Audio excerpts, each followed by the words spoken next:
welcome to RTE 2021. We are so excited to have all of you. Thank you so much for joining this session. I am super excited for it. The session today is redefining the e-commerce experience with live interaction. The reason why this is so exciting is because we've seen a lot of changes in RTE 2021 coming through with what the season is trending to. And I am so excited to obviously start off first with introducing the person who will be moderating this session. So let me introduce, and I'm so excited to do that, Ray Ma. Ray Ma has 16 years of experience in technology and finance, and she's founded TechBuzz in 2018. She's previously worked at over 500 startups as an investment partner. So she has, a huge idea about this environment. And what I'll do now is pass it over to Ray, so she can, start off this inspiring session. Ray, all over to you. Thanks. Yeah, thanks so much for having me here. I'm really looking forward to learning from the panelists on this panel. Just a reminder, we are starting a little late, so we're going to have to end at 10 a.m. PST sharp. So that means I'm going to go through things really fast. So first things first, I've already been introduced, but I would like the rest of the panel to introduce themselves. So really briefly, if you could talk about, your background and why you're here. So maybe we'll start with Juan. Yeah, perfect. Great to say hi to you guys from this side of the world. My name is Juan Olea. I'm one of the co-founders of, and I've been in the distribution, retail, technology game for over 10 years, and really with one goal in mind, which is to simplify global commerce. And the Kuick app is this last iteration on what we hope is going to connect sellers and buyers, not just in Latin America, but throughout the world. Thank you. Thank you for making that really brief. You are threatening to throw a whole PowerPoint presentation to us. Right. So Philippe, can you go next? Yeah, sure. Thank you, Ray. So very excited to be here. I'm Philippe. I'm the co-founder and chief product officer here at Lisa. And we've been playing with the world of bringing engagement to e-commerce for a while now. And my background is actually in engineering, but also in retail. I've worked all my life, so I'm very passionate about giving retailers or e-retailers the ability to start building communities and creating lasting and engaging relationships with their customers and building these experiences and these products is very exciting to me. Yeah. And actually, I forgot to ask Juan, where are you based right now? Because when we were trying to get together everyone for this panel, we found that we had so many different time zones. So where are you right now? So I'm physically in Florida. You're physically in Florida. And Philippe, where are you? Are you in Europe? I'm in Europe. I'm in Düsseldorf, Germany. I got it. Okay. And now we come to yet another time zone. We have Nidhi joining us. Yeah. Hi, Ray. Hi, Felipe. And hi, Juan. Great to be here. Couldn't be more excited. I'm Nidhi. I'm founder of Avi, and it's a B2B2C, B2B2C platform. It's a live shopping platform. We're based out of Bangalore in India. My own professional journey started with biz dev roles in organizations like Oracle and Wipro. But a substantial part of my career was as a home shopping live TV host. And I've sold products, across mops and real diamond jewelry, literally. So really excited about live commerce to come on smartphones and excited to be amongst all of you. Yeah, we were in our preparatory chat. You had mentioned the movie Joy, and then basically said that's what you were doing for the past 10 years. So very cool. I think we have a very wide variety of geographies represented, and actually types of businesses. And that's what I promised I will let you guys do next, which is talk about your businesses, but with a twist, right? I think two of the startups here today are actually started quite recently. So if you can just explain your founding story, what got you interested in the live commerce space, and specifically if the pandemic had anything to do with it.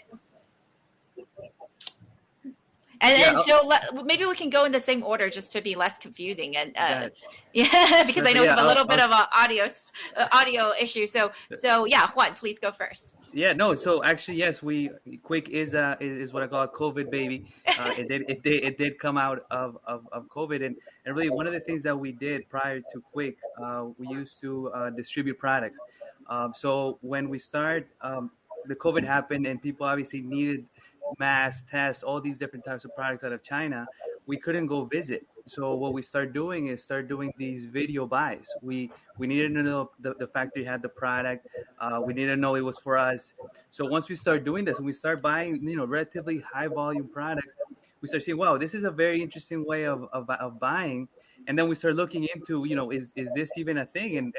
And then we came to the surprise it's been a booming business in China for many years. So when we saw that, we're like, shoot, let's bring that technology to Latin America. We already had a tech team that was ready to rock. So that's why after that experience, we started with a web app last year, and we've been building upon ever since. So yeah, it's an amazing way for people to connect and buy. Right. So basically you were already doing, you unintentionally stumbled upon this business model. I wouldn't say it's been in China for many years, about 5 years, but it's quite big now. So Philippe, what's your founding story? Your company is not one of the two that was started recently. Tell us more. Yes. So Lisa, yeah, we've been around for 2 years. So in startup terms, we're a dinosaur really already, I guess. Yeah. How did our journey start? We actually our first startup was an e-commerce business. It was in the fashion space, which didn't go so well. But one of the things we tried, because we really wanted to create a very engaging experience. So we had like an online magazine, a blog, a lot of communication with our customers, trying to build a community. And one of the things back then we already tried was live video selling, and it was on a one-to-one basis. There was no real software for doing this. We kind of created something ourselves, and that worked very well from the beginning. And from there, we went on and said, okay, let's see if we have a product here that is interesting to the e-retailer market in general. We're still in the one-to-one live video space, but we quickly saw, especially with what was happening in China, that the much more scalable way is really the live stream shopping market. And so we started building our software as a service solution in 2019. And saw the biggest difference to the Chinese market, especially it's the fragmentation of the e-commerce market, where you have those big platforms in China, which obviously are great for engaging these communities. You have a much more fragmented market in Europe and the US. So we really wanted to give sort of the retailers a white label solution to start building these experiences within their own e-commerce, to start getting the direct touch point back from those social media platforms where all of this engagement was happening mostly, and give them a direct contact to get that customer data again. And yeah, that's where we are now with Lisa. So you're not a COVID baby, but maybe you saw business go up after COVID. Yes, we definitely. We were up before COVID, but we definitely saw a lot of acceleration through COVID. When especially certain industries were really quick to adapt, like the cosmetics industry, where it jumped on this really quickly, then the fashion industry, and now slowly all product categories are picking up live stream shopping, and yeah, we're very happy with it. Yeah. Yeah, very exciting. Well, I'm glad both of you mentioned China as a market you looked at. That's my specialty, and I'm going to be asking you guys more about that later. But meanwhile, we have Nidhi. Tell us more about the founding story behind behind Abby, and tell us more about was it as a result of the pandemic? Yes, Abby was completely a push in the right direction because of the pandemic. It so happened that in 2020, I saw e-commerce acceleration like never before, and it sounds like a cliche, but not just in hard facts and news articles, but palpably in lives around me, and especially my millennial friends, right? So products from kitchen to garden to anything, I think we never stepped out to an offline store. And I could correlate this with my own home shopping journey then live on TV. And when I used to tell my senior leadership and management that, hey, we were doing big numbers on TV, but we were not inching towards profitability. And we used to have these great brainstorming sessions as to why are we not close to profitability. And the reason was the broadcasting cost on TV, the distribution that comes with TV. But on smartphones, all of that is eradicated. And with COVID, I could see this acceleration and my own domain expertise. I felt it would be sinful if I didn't plunge into live streaming e-commerce or live shopping, So I just took the plunge and I'm so happy to do that. Yeah. Great. Well, okay. So you guys already answered sort of my next question a little bit, which was what's your product's key value proposition? But could you tell us, because everyone I think has a little bit of a different product, even though Juan and Nidhi, you guys sound much more similar, and it sounds like Philippe, you're the B2B SaaS solution. But could you tell us a little bit more about your specific business model and why did you decide upon this business model? Sort of any learnings for maybe the entrepreneurs who are watching. You don't have to give away all your business secrets, but some insights would be great. That's why everyone's here. So great. And I think if you look at and I would separate it almost in two. So you got the technology providers like the Lisas, like the Bamboosers, that basically provided the live streaming technology for brands and retailers to be able to do live shopping. And then you got us on the other side, which are more marketplaces or communities that we're trying to build. So we bring the sellers to our community. So one of the things that we've done a little bit different, though, is we empower companies to do live streaming and be able to sell on our Huawei iOS and Android app. But now we're also providing a code for them to be able to do that live stream on their website as well. This is just a shameless plug that I've been sharing with you, Ray, about is we just announced our Shopify app today, where we're now helping Shopify sellers to put, thank you, Nidhi, for them to be able to quickly, within a couple clicks, put live shopping into their Shopify website. So basically, what we're trying to do is empower the big companies and especially the middle size and the small companies that may not have the big budgets to be able to get advantage of that and not just build into a new community with us, but also every company already has a community. If you have a website, you already have maybe 500, 1,000, 1,500 people that are buying from you. Engage with them better. Have that connect. That direct connection with them through a live shopping experience. So basically that's kind of what we're trying to do, and it's very exciting. And as you see, everybody, all these different news coming about live shopping, not just us, but there's tons of new eyeballs into this concept, and I think people are starting to realize, wow, this is a powerful way for you to connect and most importantly convert viewers into sellers. Yeah, I actually forgot. I forgot, Juan, he had this very important announcement that he actually hurried his team to finish so he could say it during this panel today. And so congratulations on your integration into Shopify. But I just wanted to double click a little bit on what you said. You had said that your goal is to service sort of big brands and medium-sized brands. Is that right? So right. Not necessarily the individual content influencers, but more like brands who have their own identity and have their own products. So we're doing it in stages because for us to empower influencers to become digital salespeople, we need to have a strong base of brands that they can sell from. Mm-hmm. Kind of like the drop shipping model. For you to be able to do drop shipping, you got to have access to those big brands to drop ship from. But right now our focus is in terms with our big integration is to help the Shopify sellers, and from there they're able to now expand to what we call Kuickers. But I'll bore with those details later. But our intention right now is to empower the mid-size really. Because the big brands are going to be working with companies like Lisa that have, full integration. They're putting all their technology, at the hand of the big companies. Mm-hmm. Got it. That's really interesting because I think in China we see right now that brands are actually some of the fastest growing users, right? In terms of streams, like not necessarily the entire audience, but the number of streams that are opened every night. Brands are apparently now over half. of them. And it took a little bit longer, I would argue, in China. I think influencers or individuals might have been the first to adopt them. But brands very quickly caught on, in part because Alibaba, the leading player, made it very enticing or necessary, you could say, for brands to participate. I would like to go to Nidhi actually and ask about, for you, what's your business model, and who's your customer? Because you are more similar to Juan than you are to Philippe. And then what is your thought process around who you approach? Are you approaching individuals or brands? Yeah, well, first of all, congratulations, Juan, on that Shopify integration. Way to go.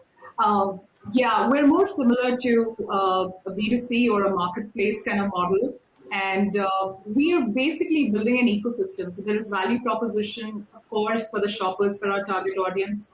There is value proposition for brands and experts. We like to use the term experts rather than influencers because we're onboarding influencers and training them to do live shows the way they should be. I think, and that's a big wide space, and that could be a moat that I have with Abby, is because a lot of players confuse video commerce with live commerce, and both of them need very different kind of skills, right? So where there could be a lot of short video format market, players or platforms like TikTok in India too, but that's very different from video commerce. So our business model is simple: to build a community, an ecosystem with value proposition to these three primary segments. And our revenues are definitely more from the brands. What kind of brands are we targeting? Well, of course, primarily D2C brands, because that's a big trend, and these are internet-born brands. We rely heavily on the medium of internet and innovate to be really alive in the lives of their shoppers. But we're also working with some of the traditional brands who use the omni-channel approach. While they're offline, they also value innovation so that they're close to their customers, especially after COVID. So that's where Abby is. Yeah. Okay. Very interesting. It sounds like you and Juan have some similar ideas, and maybe we can get on later about how it looks in your different geographies. But I want to now get to Philippe and ask, so you're a completely different business. You actually are can I understand you to be the service provider for players like Juan, like Nidhi? And so what are you seeing in the years that you've been in operational, your exact business model be really interesting to learn, but what are some of the insights that you've gathered from operating? Yeah, I think it's interesting, the distinction that we're sort of walking towards right now. So you have sort of the SaaS solution and then the platform builders. And that was actually a decision that we very consciously made when we started out, because we saw these two opportunities to either build a direct-to-consumer platform, like Abby, like PopShop Live, like these kind of guys, or start building a solution which then enables existing retailers and brands to sort of build their own ecosystem around live shopping. And we went for the latter. I see a lot of potential in both. I think we already talked a bit about the type of brands and retailers that this is more attractive to, that this more smaller, medium-sized brands, they might more lean towards going onto a platform which already gives them an audience, gives them a certain reach of a community. And the bigger players and marketplaces that will maybe tend more towards a solution like Lisa. And the key, I think, here is community, really. So what we saw very early on, also working with brands. So we had small brands who initially were extremely successful with this, and then large, worldwide brands that started working with us, and they just didn't get that immediate success in terms of traffic, in terms of engagement. And so we really looked into this. What is the key success driver here? And the key success driver is really a brand that already has a strong community, and they already have direct relationships, communication with that community. They can leverage that instantly in live shopping, and live shopping is the perfect way to leverage that, really. And that's the key success driver. So what we're now doing at Lisa, we're really focusing on that end of the market. So big e-retailers, brands, especially marketplaces, to give them the ability with our turnkey solution to sort of build their own social commerce. And it doesn't stop at live streaming for us. So really what we're sort of seeing is giving them the ability to put an entire social network on top of their e-commerce. So sort of giving the opposite trend to where, you know, Instagram, Facebook, they're adding payment, they're adding all of these steps in the customer journey, so that these retailers, they're sort of losing touch with the customer, because if the customer never leaves social media from discovery to purchase, you know, they're becoming fulfillment drivers. So we're giving them the tools to sort of, you know, give the customer the same sort of exciting engagement opportunities in their own e-commerce. And that's very challenging, because as Nidhi already mentioned, there's a whole ecosystem. In China, everything is on one platform. You have the creators, you have the audience, you have the brands, from lead generation, everything is already on one platform. But here, it's, you know, you have the content creators here, you have the brands here, the retailers there, and really putting all of that together, that's the biggest challenge we're facing, and solving with Visa by building APIs to these systems, so that all of these people can meet together, you know, around a community, around a brand, around a certain product range, and really, find each other and have these great experiences in live and also in video shopping. Yeah. Yeah, you bring up a really good point, Philippe, about how the Chinese market is much more integrated, right? So exactly like you said, people are, there are these large platforms that dominate, I would argue, probably because of lax antitrust and regulations before. But the fact of the matter is there are these, large platforms that really dominate the market, and everyone's on it, and they are vertically they have like the entire supply chain or the entire customer experience mapped out. Even for example, China's version of TikTok, Douyin, used to forward a lot of links to Taobao, right? Alibaba's platform, the primary e-commerce platform, but has now, especially for live shopping, has made it to be an internal system. They claim it because it's user experience and security issues, but we know it's really because they want to capture more, more of the revenue. They want the sweet cash. So maybe then, because you had already mentioned this, the different ecosystems do look different, right? Could I get, because now we have such a great representation of, Latin America, India, as well as Europe, although maybe you guys do business globally, but maybe you could talk about your specific geography and the ecosystem, what it looks like there. Yeah, and I'll start. I think that there's two big challenges that appear. One is the payment side, and also the logistics. So as you start seeing these social media companies trying to merge into the e-commerce, and then the e-commerce trying to get some social media-like experiences for them to be able to capture the sales. But as you start building these connections, for example, in Latin America, there's a challenge because the logistics side, for example, even within a country, how do you solve that? Because maybe you solve the actual video live of the selling, but how do you ship that? Or how do you get people to buy? For example, in the US, it's very easy. You got Stripe. But for example, Latin America, the steps for you to purchase online is still difficult. Like Mercado Pago. In Chile, there's a company called WebPay that is really like 6 steps for you to purchase something. So now we're when Philippe talk about the integrations and the APIs, like we just integrated with this company called dLocal. They just went public a couple weeks ago, and they're, for example, transforming that, making it a 2-click for you to buy. So in terms of at least Latin America, there's still maturity needed for the e-commerce space, unlike, for example, the US that is quite mature. So it's learning, and I think people are starting to see the value. So it's going to take time, but we're all, and it's these type of panels and us trying to promote it as much as we can, that people jump on the live shopping water and start swimming with us. All right. So, 6 clicks, I think, especially for live shopping, which is horrible, very impulse driven. It is that is way too much work. So Nidhi, what about in India? What does it look like in India? Is it any different? Is it also logistics and payments that are the problem, or is maybe payments a little bit better? Oh, we're very lucky in India. I think there couldn't have been a better time. Logistics looks very sorted. Payments are really easy. But one point before I talk about the India, scenario, one thing common with live shopping, whether it is Lisa or a B2C platform or marketplace sort of platform, is live shopping is pushing for conversions. With brands, and marketplaces, we're looking at an average conversion of 2%. But what live shopping promises and why we should be gunning for live shopping is, can we go to 10%? Can we go to 15% or 20%?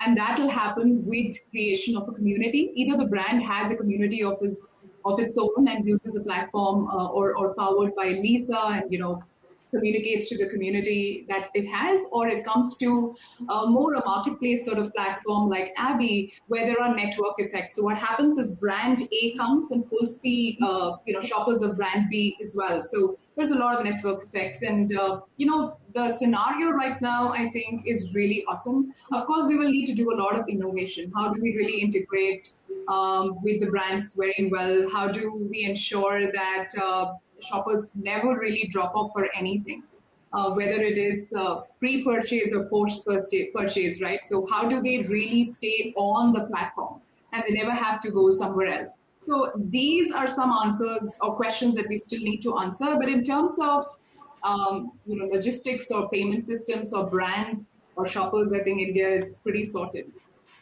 Wow, that's really great to hear. Philippe, how is it like in your part of the world or with your clients? Yes, so most of our clients are in Europe and the US. We do have some clients in Asia, let's stick to the Western, so Central Europe, Western Europe, and the US. I think cautiousness is maybe one thing that would describe these customers, because it is of course a new format. And as Nidhi just said beautifully, it's all about community. And eventually, if you want to scale this, if you want this to have a meaningful size, at some point you have to let go of the content creation to some degree. You have to start inviting external creators, external partners, brand partners, to start creating the content. And this is very, very difficult to a lot of brands, because they really still live in that sort of mindset where they have to control the entire brand message and everything. And they're taking a very centralized approach to live streaming, right? So rather than inviting, creators, influencers to do exciting, authentic shows, they're really sort of curating with, high production things and more towards like a QVC type of show. Which also, of course, has its benefits, but ultimately, if this is to scale in the Western world, these brands, they have to learn to sort of let go on the side of content creation as well, in order for this to scale and become somewhere in the same relevance as it has become in China. That's really interesting. I think what China learned, or Alibaba very early on figured out, is that you actually need different talent, right? Live streaming was already a pretty big deal in China, but it was for pan entertainment purposes, people singing, dancing, telling jokes. But when you want to, push a product upon someone, you need a different type of personality, you need a different type of style. And so they worked immediately, like I think with less than 6 months after the launch, they had started working with 200 multi-channel networks, which are basically agencies that then work with dozens, maybe hundreds of live streamers. And they basically were training these people to live stream. So that was one of the early bottlenecks in China, right? That I guess the company solved by investing heavily in training up the talent for this space. And we can see that worked, because the top 2 live streamers in China who gross more than, gross together about 10 billion GMV last year, 10 billion USD, are both fruits of those efforts. I'd like to understand from you guys' perspective, other than, live streaming talent, for example, or maybe it is live streaming talent. What is the primary difficulty that you see, obstacle that you see in your business, or maybe in your ecosystem, that prevents live streaming from being really big? Or maybe there is nothing preventing it, because yeah, again, I only know about the U.S. market, and the U.S. market was like less than $1 billion last year. People are saying maybe it'll be $10 billion this year. It's still tremendously smaller than the Chinese market. I'm really curious, what are the obstacles that you see for your market, the difficulties? So, and I think it has to do a lot with maturity. Like we're talking about talent and the concept of a seller doing a live stream. I think here we still overthink it. Like in China, they wake up, they haven't even taken a shower, and they're doing a live stream. Like they don't care. Like they just turn on the camera and they start selling whatever they have next to their computer or iPhone. So I think us getting to that point where people are comfortable doing live, and for example, and as Nidhi said this, a TikToker has to have an evolution to become a live seller. It's very different to do a 60-second video versus you engaging an audience for 30, 45 minutes, building the momentum, and then, hitting the sales. So I think going through that process, and also accessibility of the technology, I think people still think that it costs thousands of dollars to put live shopping in their website or for them to do it. They think they need to hire something. So us making it easy for them, say, hey, it's just a click away. You can just simply add your products, start doing the live. And also, you may not need a KOL. You may not need an influencer. Maybe somebody within your company. And I think what China's done well is the training. It's getting people used to, and I'm hoping we're all going to be doing that. Just we got to make it easy, because it is easy. It's just people don't know that yet. I think that's the biggest challenge, is convincing people it is easy to live stream and sell, and it is easy to enjoy a show and buy. So is that I guess what I would love to hear, from Nidhi, so I guess Juan saying that it is maybe a little bit more on the supply side. Is there any difficulties preventing the demand side? So on the user side, like, are there any obstacles getting them to buy? Is it like in China, again, for example, the tools all have a ton of promotional elements to it, so it's very entertaining. You have lots of virtual gifts going on. You have lots of red packets, basically free money being raffled out all the time. What does it look like? Are these things that are still missing in the market? And from your perspective, that would help, or what are the difficulties that present itself on the user side? I think the users, I don't know about different geographies, but in India, it's funnily so that users are more ready than the brands. I think what Philippe mentioned, I agree with that. A lot of brands either think that when they hit the live button on Instagram or Facebook of one of the social media platforms, that's live shopping. And then they have bad results and poor results or no conversions. I have had brands who've told me, hey, I went live on this platform XYZ and I had 1 million views, but I had 0 conversions. So one side, we have people who are hitting the button live and thinking, hey, this is live shopping, nothing is happening. And on the other side, we have brands who are doing QVC or HSN kind of shopping on smartphones, which is, again, sort of a blasphemy from my side, because smartphones are so much about authenticity, being you. And I always tell my brands and my partners that bloopers are golden.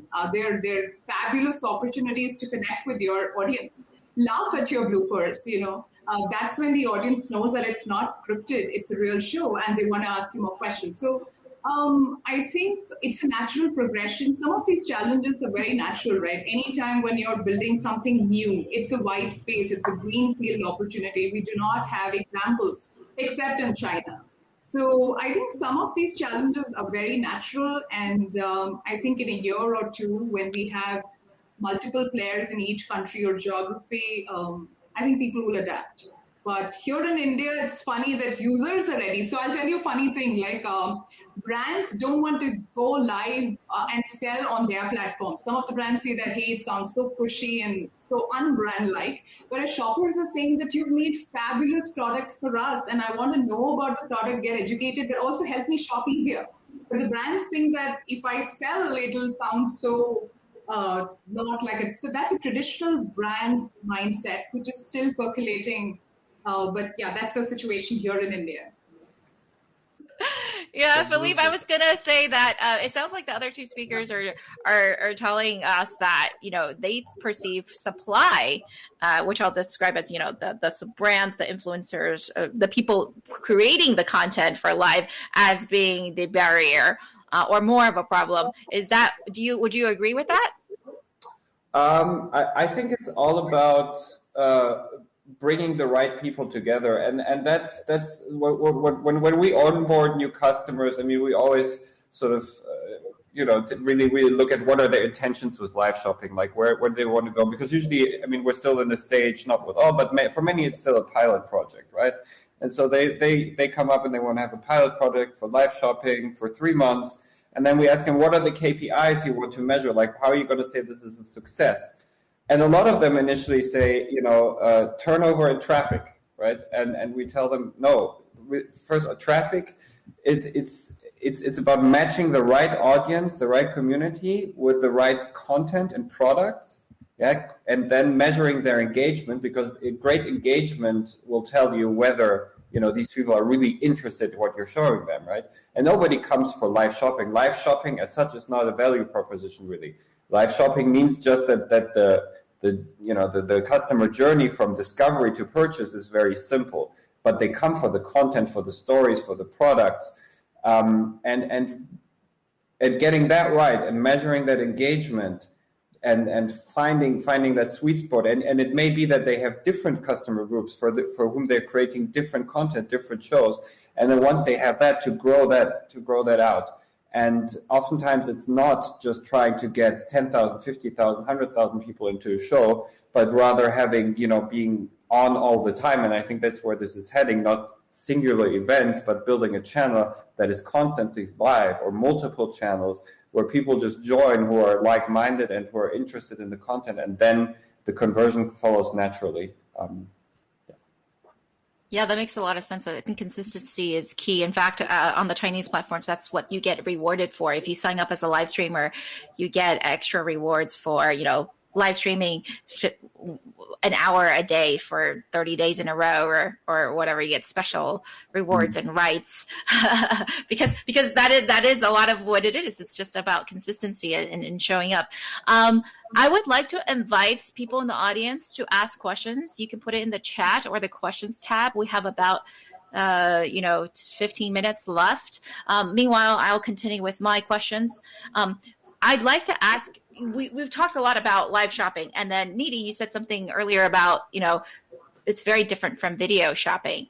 What I'd like to do is maybe ask you guys to think of a specific either case study or a brand, or maybe you don't have to say the brand's name, but maybe like a great example of what you think is like the quintessential or premium, live shopping experience. Like, what would you say that's a player that's doing it right? That's a brand that's doing it right, or an influencer that's doing it right. Maybe you can start, Nidhi. Well, to be very frank, this is such a greenfield opportunity that we don't have examples. We have to become examples for the market. We do. I mean, I do think I have people or, segments of things that I look up to. For example, I think Taobao in China, some of the things that they're doing are really great.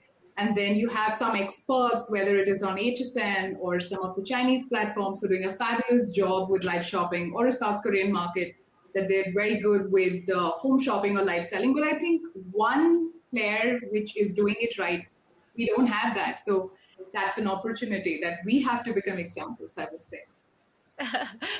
Juan or Philippe, do you guys have any great examples, or is it a little too early? I mean, and I'll go. I think it's still a little early. For example, if you see, I think the good thing is when the big players are starting to talk about it, it comes down south. So you have this integration with Walmart and TikTok in the U.S. I'm assuming in terms of numbers, probably they didn't do well. And I think like what's happening is they're making it too formal. And what Nidhi said is correct.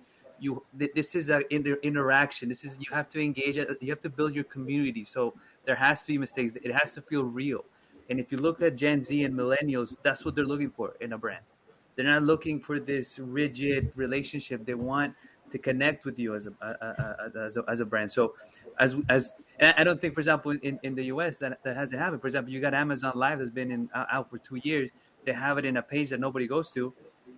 There's no focus yet. So I think right now we're in the process. And I think in terms of examples, you got China's an example. And then I want to tell a quick story that I heard of a brand in China where he was losing his business, and basically he had to fire all of his employees. But he said, hey, you know what? I'm going to give you guys some products. Just start selling it from your home. And then that allowed him to survive during COVID. And then he brought that live shopping into his business, and then put a little piece of all his stores to do live shopping every day. So it's like this transformation it doesn't also just have to be on the web. Like if you have physical space, how do you connect that? How do you build a connection between you actually physically selling to using that space to be able to reach more people? And we're not even there yet in this side of the world. But I think us looking at China as an example, wow, they're 4 or 5 years ahead of us. How can we bring some of their techniques? And it's not about just discounts. I think, and I think Angel talked about gamification. I don't know if he was talking about technically, but in terms of the experience of gamification, maybe you get, like, for example, one of the things that we did with Pantene in Argentina, which I thought worked very well, was we gave mystery boxes, and actually they worked better than us giving everybody a discount. So it allowed people to if they bought something, they were on a raffle to win this mystery box, and that actually turned more than us giving everybody 15% off. So I think all brands have to start playing around with the experience of the live shows.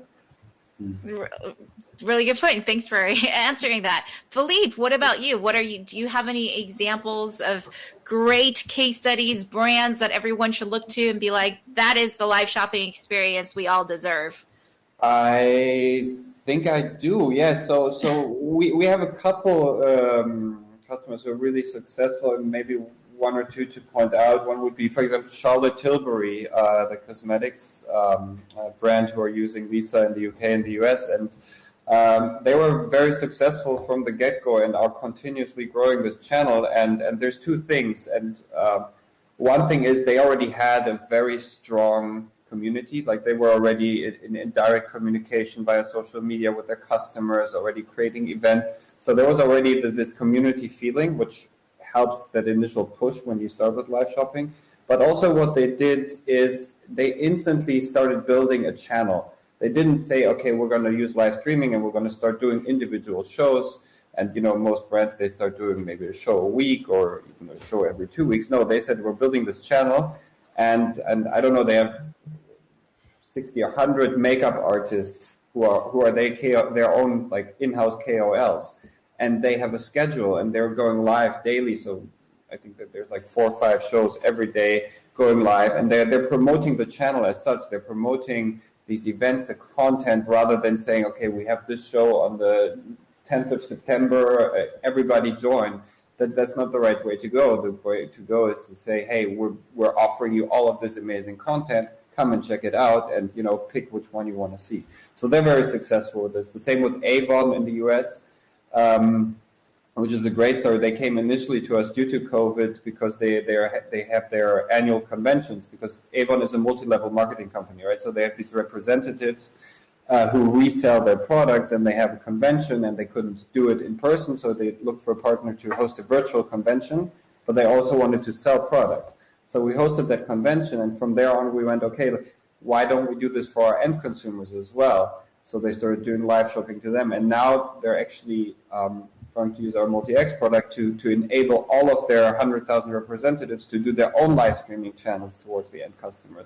So they're really going the right way in going from the centralized to the decentralized approach. And so I think those two really stand out in my mind in terms of successful building of live stream shopping channels. Those are great examples, and I love your use of the word channels to indicate volume and consistency, and not just these one-off events. We do have some questions from the audience. Juan, you already answered a little bit, your take on gamification, but I want to give Nidhi and Philippe also the opportunity to answer that as well, if you have any great examples on gamification or ideas about that. Nidhi. Yeah, I think, thanks, Ray. Gamification, I think, is such an integral part of live shopping. I think we have to. I don't think it's an option.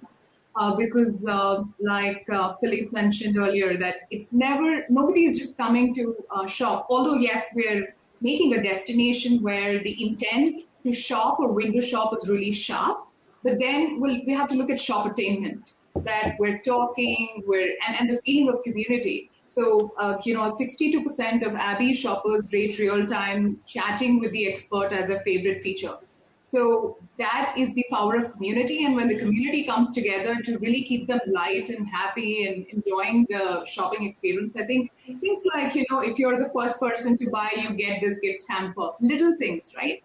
Or to say that if you have used this brand's hamper earlier or this product earlier, then we're going to bring you live with the expert. Just have these things, right? These small things gamify the experience and make the whole community experience, much more fun. So I think it's an integral part. Thank you. Philippe, are you seeing any interesting in the realm of gamification tactics during live shopping that you want to share? Definitely. So that's also why I like the term social commerce much more than live stream shopping, because it's actually the whole experience brought together that makes it what it is, and it's not just having a live stream and having products that are shoppable, but the chat, polls, quizzes, games, all of these things, they create one unified experience, which really then creates that sort of magic that happens. And we saw this, especially now, again, going to the comparison to China. I mean, when you look at Chinese live stream, I mean, there's so much happening on the screen. I think, and everybody in Europe and the US was like, okay, this is never going to happen. And a lot of people started to create a very clean sort of experience where you could even, toggle off the chat and at the end just be left with a live stream and product. But that's not it. That's not where it is. What you need is what Nidhi said. You need those little engagement tweaks, those games, that fun experience, putting that all together. That's really what it's all about. And so I think we're not going to see it to that extreme as we see it in China, but it's going to get very close to that very soon, I think. And we're at least we're putting a lot of resources in developing new front-end engagement features to just give the brands more options to engage their customers and viewers.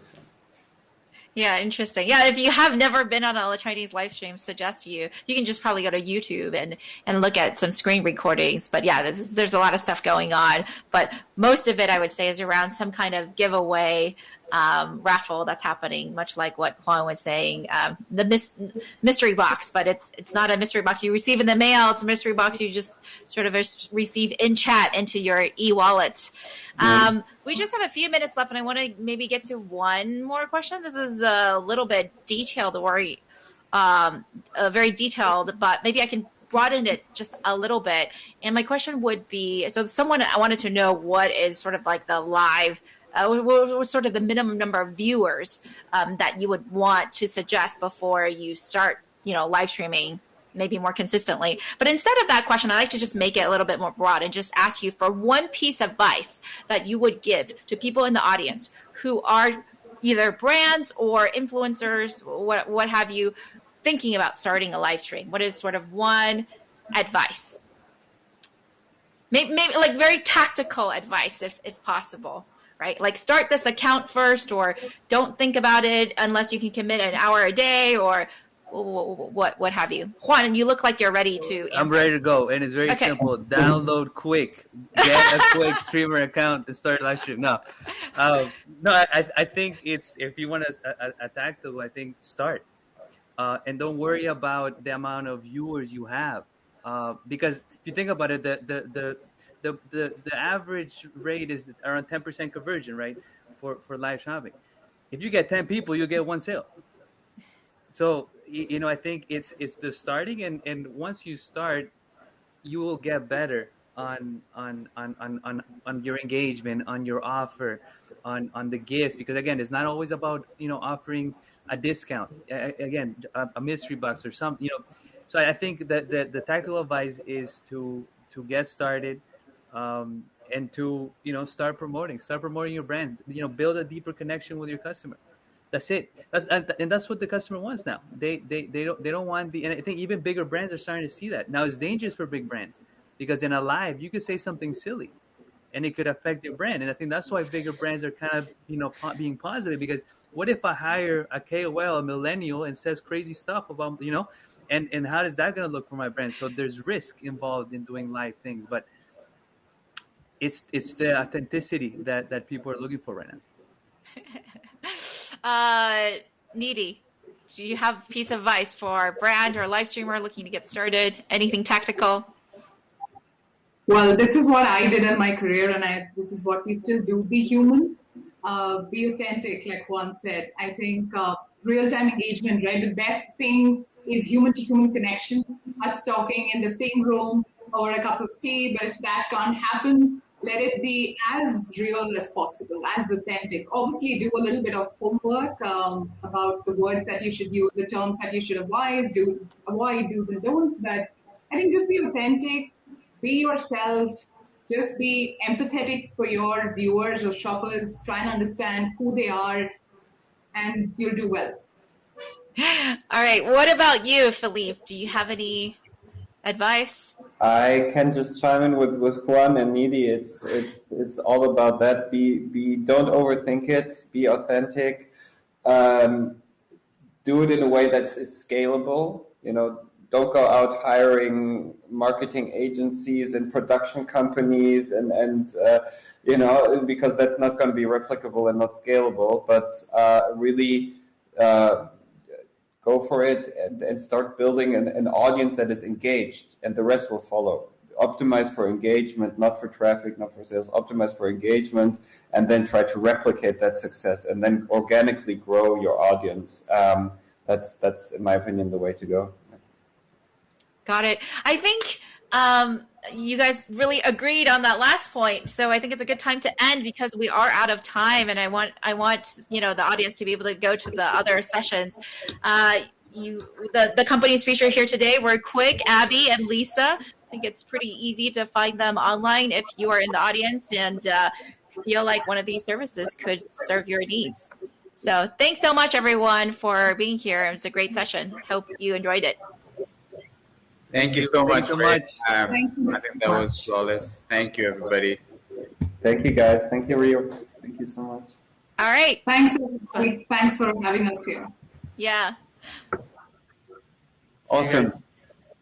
Thank you so much for the session, and whoever's watching, we've got a lot of sessions going on, especially with audience engagement. So if you want to check out some new features that are going on right now, there's remote work as well as audience engagement. So I'd just encourage everybody to find the session that resonates with you, and we'll see you there. Thank you so much, everybody.